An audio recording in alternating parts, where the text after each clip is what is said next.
Hello សួស្តីអ្នកទាំងអស់គ្នាបាទយើងត្រឡប់ជួបគ្នាម្ដងទៀតជាមួយនឹងរឿងកុយអមតៈទីនេះពីទី132បន្តទៀតមកថ្ងៃនេះរឿងយឺតជាងគេបន្តិចហើយនៅផ្នែកខាងលើនឹងឃើញថាហ្វងនៃសត្វចម្លែកមូសដែលកំពុងតែរងចាំនៅម្ចាស់របស់ខ្លួនដែលជាស្ដេចវាងលឿនគឺសិននៅផ្នែកមួយទៀតដែលនៅខាងក្រោមនៅរណ្ដៅវាងលឿនក៏នឹងចិត្តទីថាបើសិនជាគាត់បន្តប្រយោជន៍ប្រឈមមុខជាមួយនឹងកម្លាំងស្រូបទាញវាគ្មានប្រយោជន៍សម្រាប់គាត់នោះទេដើម្បីបំបែកចេញពីទីនេះបានគឺគាត់ពឹងទៅលើកម្លាំងរបស់គាត់មិនមកអស់ពេលយូរក៏ចាប់ផ្ដើមហ្វឹកហាត់បន្តទៀតជាពេលក៏កន្លងទៅអស់ជាច្រើនឆ្នាំដែលគាត់គិតអំពីវិជាគុណតាំងពីរបស់ខ្លួនដែលទម្រង់ទី1គឺជាផ្លូវនៅរកហើយទម្រង់ទី2គឺជាការប្រមូលផ្ដុំនៃព្រលឹងនៃអាប៊ីគឺសម្ដៅទៅលើរណ្ដៅវាងលឿនគិតថានេះមិនមែនជាឧបសគ្គឬក៏រនាំងសម្រាប់គាត់នោះទេតែកម្លាំងស្រូបទាញនេះគឺជាឱកាសសម្រាប់គាត់ទៅវិញវាងលឿនក៏បានលោតចូលទៅខាងក្រោមរាងកាយរបស់គាត់ក៏បានធ្លាក់ទៅតាមកម្លាំងខ្យល់នៅពេលនោះក៏ធម្មពលម្យ៉ាងមានរាងពណ៌សដូចជាដៃមនុស្សក៏ចាប់ទាញគាត់ទម្លាក់ទៅខាងក្រោមបន្ថែមទៀតក៏លេចទៅមើលក្នុងសមត្ថគូក្បាលរបស់វាងលឿនវិញម្ដងក៏កំពុងតែយកឈ្នះនៅធម្មពលទាំងអស់នោះនេះគឺជាមូលដ្ឋានពិតនៃមេឃដីអញ្ចឹងមានតែពឹងទៅលើធម្មពលផ្លាស់ប្ដូរតែប៉ុណ្ណោះទើបអាចយកឈ្នះវាបានវាងលឿនប្រឹងបន្តិចធម្មពលនោះនៅតែបន្ត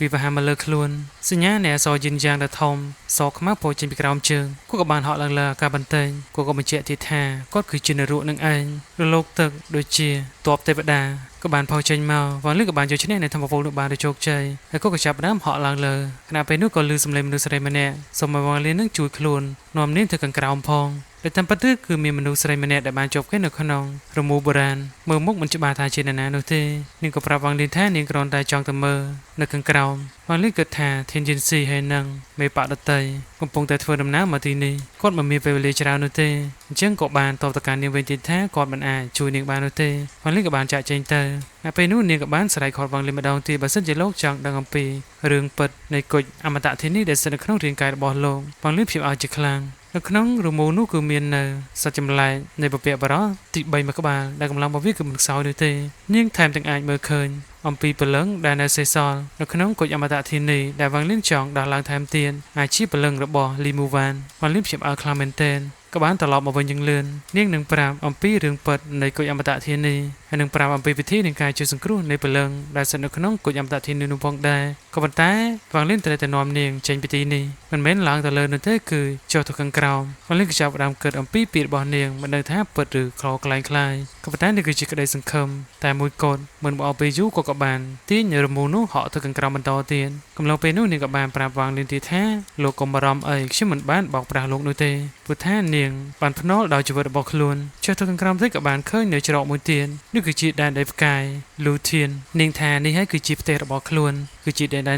នដីផ្កាយលូធានវាងលឿនក៏បានប្រាប់នាងថាគឺបានមកដល់ហើយនាងក៏ចាប់ផ្ដើមសម្រក់ទឹកភ្នែកបន្តិចព្រោះតែរំភើបខ្លាំងពេកនាងក៏បានប្រាប់នៅការពិតដែលតាមពិតទៅនៅខាងក្រោមក៏មាននៅមេឃដ៏ធំមួយទៀតហើយក៏ជាកន្លែងដែលពិសិដ្ឋសម្រាប់អ្នកហ្វឹកហាត់ផងដែរមនុស្សគ្រប់គ្នាបានស្គាល់ថានោះគឺជាដែនដីអមតៈក៏ប៉ុន្តែទីនោះគឺមិនមានជីវិតនោះទេនៅទីនោះគឺមាននៅច្រកសំខាន់4ទី1គឺភ្លៀងកូរិនទះហើយនឹង2ទៀតតែផ្លូវទាំង4នោះចុងក្រោយក៏បានបែកខ្ញែកគ្នានៅក្នុងដែនដីអមតៈនេះហើយដែនដីអមតៈនីមួយៗនោះគឺមាននៅអ្នកគ្រប់គ្រងផ្សេងៗគ្នាហើយនៅផ្នែកខាងលើនៃដែនដីផ្កាយលូធានគឺពឹងទៅលើដែនដីផ្កាយនៃកូរិនទះបាននិយាយអំពីគុជអមតៈធានីគឺវាធ្លាប់បង្ហាញខ្លួននៅក្នុងដែនដីផ្កាយលូធានជាលើកដំបូងគឺធ្វើឲ្យអ្នកខ្លាំងៗពីសម័យបុរាណក៏បានដឹងអំពីដង្ហើមដ៏ខ្លាំងរបស់វាផងដែរនៅឯដែនដីអមតៈសង្គ្រាមនៃការវាយដណ្ដើមគ្នាក៏បានកើតឡើងតែចុងក្រោយក៏ធ្វើឲ្យវាបាត់ដានពីនរណារកឃើញនោះទេជាពេលកន្លងទៅអស់ជាច្រើនឆ្នាំដោយមិនមានមូលហេតុគុជអមតៈធានីក៏បានបង្ហាញខ្លួនសារជាថ្មីម្ដងទៀតនៅក្នុង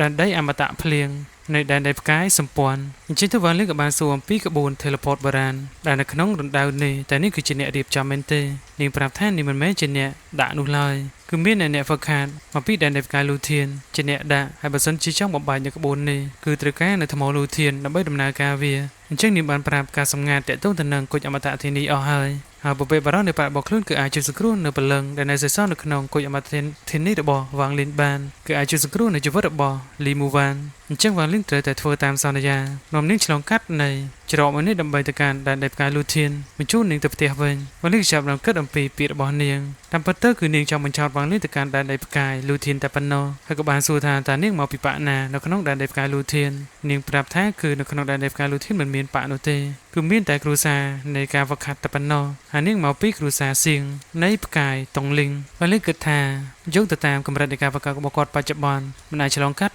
នៃលំហនេះបានទេតែនាងប្រាប់ថាវ៉ាងលីនមានគុណអមតៈធានីពិតជាអាចឆ្លងកាត់វាបានវ៉ាងលីនព្យាយាមខ្លាំងមែនទែនវ៉ាងលីនក៏គិតនឹងចិត្តទៀតថានាងដឹងរឿងច្រើនខ្លាំងមែនទែនគាត់មានការសង្ស័យថានាងមានរឿងលាក់បាំងជាច្រើនមិនបងពីយូរក៏បានស្រូបនៅរមូរនោះឡើងទៅលើវិញយ៉ាងលឿននេះក៏បានស្រែកគាត់វ៉ាងលីនទៀតថាតើឯងមិនចង់ជួយនៅព្រលឹងនៅក្នុងគុជអមតៈធានីទេអីតើឯងចង់ទាញយើងចេញពីដែនដេវកាយលូធាម្ដងទៀតមែនទេវ៉ាងលីនដោយសារតែមិនទុកចិត្តដោយសារតែនាងដឹងរឿងច្រើនពេកបន្ទាប់មកវ៉ាងលីនក៏បានជន់បំបែកនៅក្បួន teleport បុរាណនោះចោលតែម្ដងនេះក៏ចាប់ផ្ដើមស្រែកយំជាខ្លាំងនេះក៏បានបញ្ជាក់ទៀតថាព្រលឹងនៅក្នុងគុជអមតៈធានីនឹងមិនអាចជួយសង្គ្រោះបាននោះទេតែវ៉ាងលីនមិនខ្វល់ក៏បានគប់នៅរមូរនោះដោតជាមួយនឹងជញ្ជាំងភ្នំដែលរឹងមាំបន្ទាប់មកគាត់ក៏បានប្រើប្រាស់នៅបំណែកនៃថ្មភ្នំសង្កត់នៅរមូរនោះថែមទៀតក៏បានដាក់នៅក្បួនវេទមន្តពីលើនោះមកតង់ទៀតបីកុំឲ្យអ្នកណាមកជួយនេះឬក៏ឲ្យនាងរត់គេចពីទីនេះបានឯសោះតែនាងបែរជាដាក់បណ្ដាសាវ៉ាងលីនឲ្យស្លាប់ទាំងវេទនាព្រលឹងត្រូវបានបំផ្លាញវ៉ាងលីនគិតទៀតថ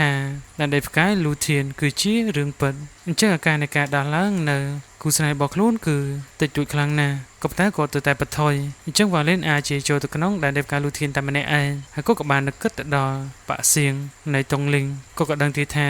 ធានជីនស៊ីកំពុងតែមកហើយអញ្ចឹងទឹកដីព្រលឹងបិសាចនេះកំពុងតែស្ថិតនៅក្នុងភាពគ្រោះថ្នាក់អញ្ចឹងគាត់មានផ្លាកបញ្ជានៅក្នុងដៃស្រាមគឺគាត់អាចបើកនៅលំហនេះបានអញ្ចឹងគាត់នឹងចាក់ចេញពីទីនេះបណ្ដោះអាសន្នសិនហើយគាត់នឹងត្រឡប់មកវិញចូលទៅក្នុងដែនដេវកាយលូធានដើម្បីស្វែងរកនៅការសម្ងាត់បន្ថែមទៀតគាត់មានរឿងដែលត្រូវជំរះបញ្ជាជាមួយនឹងសត្រូវចាស់របស់ខ្លួនអាសាចម្លែកមួយរបស់គាត់នឹងក៏ដឹងដំហើមរបស់វ៉ាងលឹកដែលកំពុងតែមកដល់ដែលវាចូលរងចាំនៅឯច្រកខាងលើមើលទៅវាដូចជារីករាយជាខ្លាំងតែឃើញម្ចាស់របស់ខ្លួនត្រឡប់មកវិញវ៉ាងលឹកក៏បានសំទោសដែលឲ្យវារងចាំខ្លួនយូរក៏លេចទៅកាន់ហ្វូងនៃសាច់ចម្លែកដទៃទៀតដូចជាបាត់បង់សមាជិកច្រើនគូសំវ៉ាងលឹកក៏បានពិនិត្យនៅការចងចាំរបស់វាដល់ពេលនោះជួបជាមួយនឹងជើងខ្លាំងពីររូបដែលខ្ញុំមិនស្គាល់ឈ្មោះនៅទេសូមអធិស្ឋានផងក៏បានចាប់នៅអ្នកទាំង3ជាមួយនឹងឋានឡើងថែមទៀតរឿងច្ប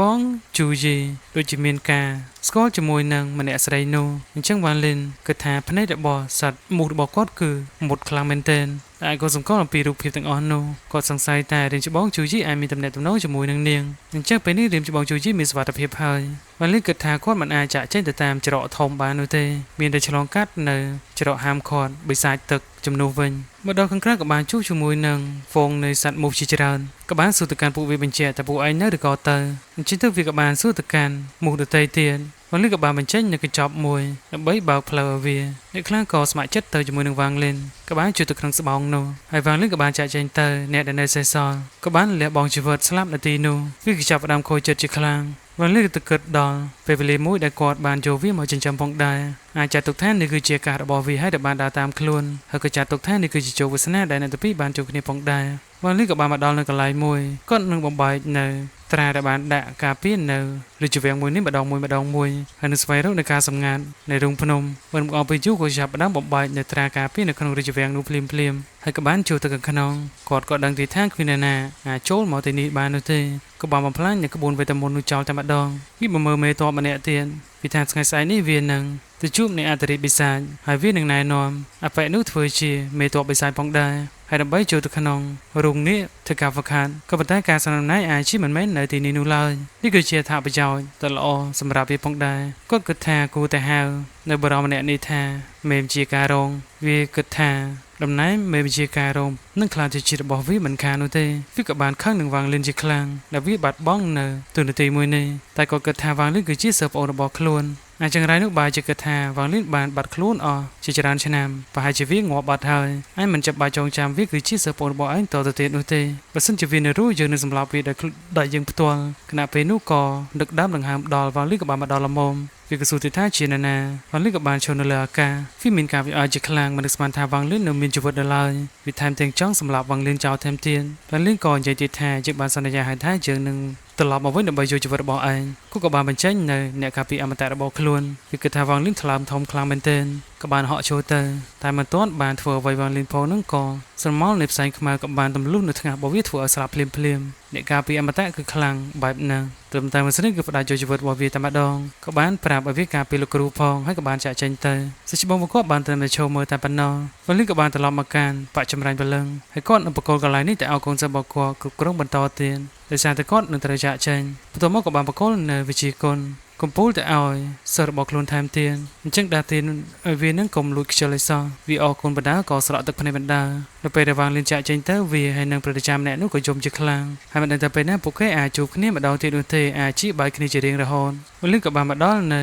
ច្រករណ្ដៅហើយក៏បានមួយចុះទៅខាងក្នុងដើម្បីធ្វើដំណើរទៅកាន់ដែនដីផ្កាយលូធៀនគណៈពេលនោះក៏ធៀនយិនស៊ីហើយនឹងមេបាក់ផ្ទីទៀនក៏បានបង្ហាញខ្លួនពិសេសគឺមេបាក់ដាវ12កំពុងតែស្វែងរកនៅឋានឡាំងដែលធ្វើឲ្យសិស្សរបស់វាស្លាប់បាត់បង់ជីវិតអស់ជាច្រើនអ្នកចំណែកឈិនយិនស៊ីកំពុងតែស្វែងរកវ៉ាងលិននៅពេលនោះក៏ជើងខ្លាំងពីររូបក៏បានបង្ហាញខ្លួនពួកគេខានជួបគ្នាយូរណាស់ហើយក៏ប៉ុន្តែនៅតែចាស់ដដែលមុខគ្មានក្មេងអីសោះគឺចាស់នោះក៏បានបញ្ជាឲ្យអ្នកទាំងពីរបកលនៅឋានឡាំងមកលឿនពីដឹងថាដង្ហើមរបស់ឋានឡាំងគឺនៅទីនេះវាគិតថាកញ្ចាស់នេះគឺ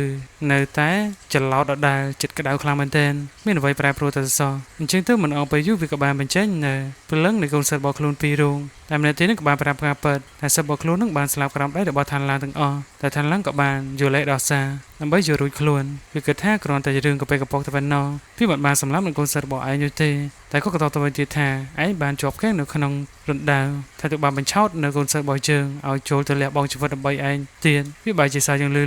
តែតាមពិតទៅយើងរងចាំនៅផ្លាកបញ្ជីរូងភ្នំលេចឡើងតែប៉ុណ្ណោះតែផ្ទុយទៅវិញបែរជាធ្វើឲ្យកូនសិស្សរបស់ឯងស្លាប់បាត់បង់ជីវិតគឺដោយសារតែឯងមកតាមយើងទេវាពិតជាខឹងជាខ្លាំងតែមិនអាចធ្វើអ្វីឋានឡើងបានគ្រូរបស់វានឹងក៏បានស្រែកខត់កុំឲ្យវាឆ្លោះគ្នាបន្តទៀតហើយក៏បានសួរអំពីផ្លាកបញ្ជីនោះតែនៅណាវាក៏បានស្បត់ស្បាយដោយការវឹកហាត់រាប់ពាន់ឆ្នាំរបស់វាថាផ្លាកបញ្ជីនោះមិនមែននៅក្នុងដៃរបស់វានោះទេពួកគេគ្រប់គ្នាសុទ្ធតែចង់បាននៅផ្លាកបញ្ជីនោះទាំងអស់វាចាប់ផ្ដើមបែកញើថាវ៉ាងលិនជាអ្នកយកផ្លាកបញ្ជីនោះទៅបាត់ហើយកញ្ចាធៀនយិនស៊ីក៏ចាប់ផ្ដើមទូទាក៏បានឃើញអំពីវ៉ាងលិនស្ថិតនៅក្នុងច្រករណ្ដៅថាវាបានរត់គេចខ្លួនអ្នកទៅប្រឹងក៏បានដកនៅព្រលឹងរបស់ខ្លួនដើម្បីដេញចាប់វ៉ាងលិនក្នុងពេលនោះមានណានាល្អមួយនោះទេវ៉ាងលិនព្យាបាលខ្លាំងមែនទែននៅស្មានថាពួកវាមកលឿននៅថ្នាក់នេះវ៉ាងលិនក៏បានមួយចូលទៅក្នុងដៅកាន់តែលឿនចំណែកមេតបឈាមក៏ដឹងអំពីដង្ហើមនៃកូនស្រីរបស់ខ្លួននៅជាមួយនឹងវ៉ាងលិនកញ្ចាធៀនយិនស៊ីមិនទុកផ្លូវឲ្យវ៉ាងលិនរត់គេចនោះទេអ្វីដែលវ៉ាងលិនបារម្ភនោះគឺបុព្វបុរសឈាមបានរកឃើញអំពីរឿងសម្ងាត់របស់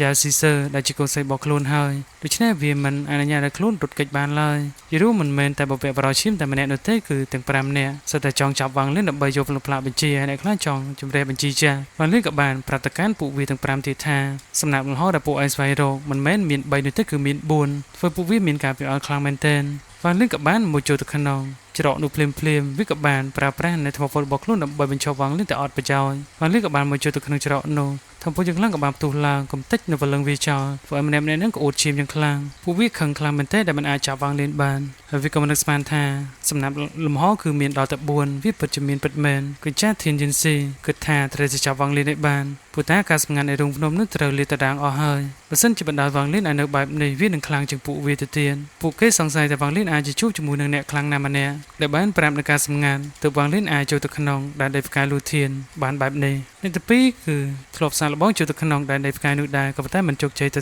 សោះក៏ប៉ុន្តែមានអាការមួយបើសិនជាពួកគេរួមកម្លាំងគ្នាបញ្ជូនមនុស្សម្នាក់ទៅទីនោះឈិនយិនស៊ីគិតថាអ្នកណាដែលស័ក្តិសមបំផុតដែលលោកជឿជាក់បំផុតក៏លេចចូលឡើងនោះក៏បានឃើញឋានឡាំងអ្នកខ្លះក៏មិនសូវជឿទុកចិត្តឋានឡាំងនោះដែរក៏ប៉ុន្តែនឹងខ្ចីដែលឋានឡាំងធ្វើជាអាយ៉ងប្រាំអសនបើសិនជាកម្រិតនៃការបង្កើតរបស់វាខ្លាំងវាអាចប្រឆាំងជាមួយនឹងវ៉ាងលិនបានក៏ប៉ុន្តែបើពួកគេបិទត្រានៅក្នុងរាងកាយរបស់ឋានឡាំងទោះបីវាចង់រត់គេចក៏មិនអាចរត់គេចទៅណាបានដែរឋានឡាំងគិតថាមិនស្រួលក៏បញ្ញាប់ដាក់មេប្រូចតែម្ដងតែរតនាកើតក៏ត្រូវពួកគេប្រើប្រាស់នៅក្បួនដាវរៀងជាប់នៅទីនោះមិនមកពេលយូរពួកគេក៏ចាប់ផ្ដើមដំណើរការនៃក្បួននោះចូលទៅក្នុងរាងកាយរបស់ឋានឡាំងចំណែកវ៉ាងលិនក៏បានមកដល់នៅដែនដីផ្កាយលូធៀនបានទៅជោគជ័យទីនោះមានដូចជាតារាជាច្រើនបើទៅដូចជាលំហអញ្ចឹងតែគូសិក្សាសាច់រឿងរបស់យើងក៏ឆ្លៃទៅប៉ុណ្ណេះបើសិនជាមានកំហុសខុសឆ្គងនៅក្នុងវីដេអូនេះដែរក៏សូមអធិស្ឋានទុកជាមុនផង